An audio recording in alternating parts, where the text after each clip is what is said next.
अंतर्राष्ट्रीय कूटनीति में ये कई बार यानी इंटरनेशनल रिलेशंस में ये आम है कि जो दो देशों के संबंध ऊपर यानी सामने से दिखाई दे रहे हो, बैकएंड में वैसा बिल्कुल ना हो। क्योंकि आज की डेट में दुनिया में 195 यानी 195 देश हैं जिनका आपस में कोई ना कोई विवाद तो जरूर है।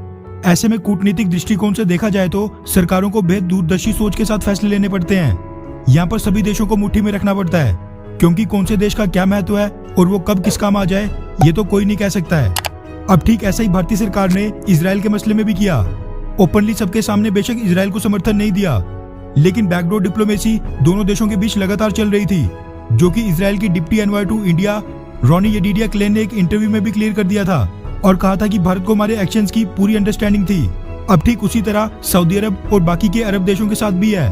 कुछ समय पहले जब सऊदी अरब की अगुवाई में ओपेक देशों ने क्रूड ऑयल के प्राइसेस कम करने से मना कर दिया था, जिसके बाद सऊदी अरब से खरीदे जाने वाले क्रूड ऑयल में भारत ने 42 यानी 42% की भारी कटौती कर दी थी।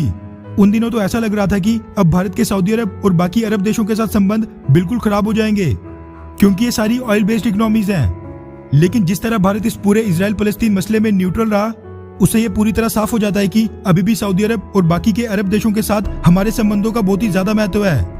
वहीं सऊदी अरब की बात करें तो बेशक उसने क्रूड ऑयल के प्राइसेस कम करने से मना कर दिया, लेकिन वहां से भी उसकी तरफ से भी भारत के लिए बहुत ही खास जेस्चर्स देखने को मिल रहे हैं। आपको शायद याद होगा कि पिछले महीने जब भारत में सेकंड वेव के दौरान मेडिकल ग्रेड ऑक्सीजन की भारी किल्लत चल रही थी, जिसके कारण लाखों लोग मारे गए थे, तब सऊदी अरब ने भारत को 80 metric ton medical grade oxygen मदद के तौर पर भेजी थी, जिसको सऊदी अरब से भारत तक अडानी ग्रुप ने ट्रांसपोर्ट किया था। इसके बाद अब सऊदी अरब ने एक बार फिर इसी तरह की मदद दोबारा से भेजने का मन बनाया है। दरअसल the economic times, business standard और कई मीडिया इसके वाले से मीडिया रिपोर्ट सामने निकल कर आ रही है कि सऊदी अरब भारत को लिक्विड ऑक्सीजन के 3 और कंटेनर्स भेज रहा है, जिनमें 60 metric ton medical grade liquid oxygen होगी।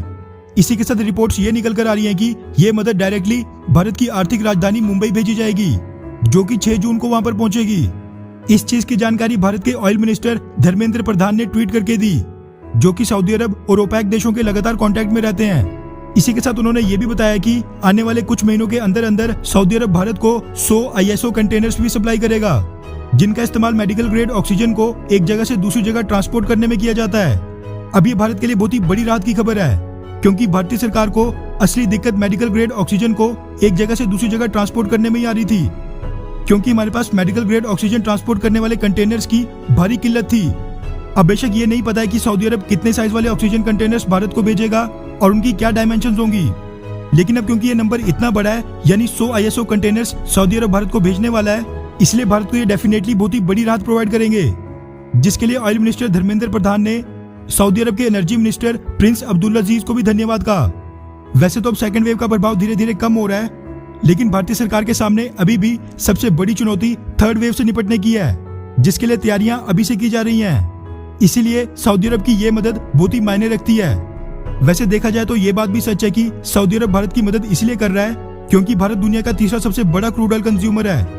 ऐसे में हम कई बिलियन डॉलर्स का क्रूड ऑयल आज भी सऊदी अरब से खरीदते हैं और कल को भी खरीदा करेंगे। सऊदी अरब की भारत को मदद के पीछे एक ये भी बड़ा कारण है। खैर, वैसे सऊदी अरब की इस मदद के बारे में आपकी क्या राय है, नीचे कमेंट करके जरूर बताएं।